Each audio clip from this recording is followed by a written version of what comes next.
Ikaw na lang ba palagi ang naghahabol sa partner mo? Yung sobra ka nang mababaliw sa kakahabol sa kanya dahil sa sobrang mahal na mahal mo siya, pero ikaw ay baliwala lang niya. Gusto mo ba na siya na naman ang mababaliw sa kakahabol sa'yo? Yung mapapaiyak na talaga siya sa kakahabol sa'yo. Kaya kung gusto mo ay gawin itong ritual na ibabahagi ko sa inyo ngayon.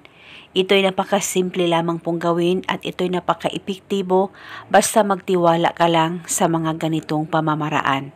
Pwede ito gawin sa kahit na anong araw o oras na gusto mo.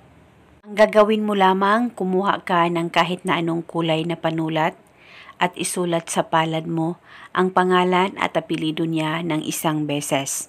Dapat alam mo rin ang tunay na pangalan niya. At pagkatapos, kumuha ka lamang ng kahit na anong pabango mo at pagkatapos patakan mo ang palad mo na may pangalan niya ng pabango mo o mag-spray ka ng pabango mo sa palad mo na may nakasulat na pangalan niya. Kahit ilang patak o kahit ilang spray, basta malagyan mo ng pabango ang palad mo na may nakasulat na pangalan niya. At pagkatapos mo nang malagyan ito ng pabango mo, ilapit ang palad sa baba mo, mag-focus at mag-concentrate ka, pakaisipin mo siya at ibulong mo ang mga salitang ito. Pangalan at apelyido niya, ikaw na naman ang iiyak at mababaliw sa kakahabol sa akin ngayon. Ibulong mo lamang ito ng 3 beses.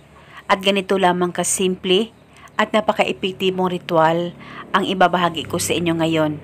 Paniguradong ngayon mismo siya ay matatamaan nito. Basta magtiwala ka lang sa kahit na anumang ritual na iyong gagawin.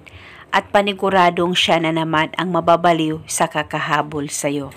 At kinabukasan, pwede mong ulitin ang paggawa nitong ritual.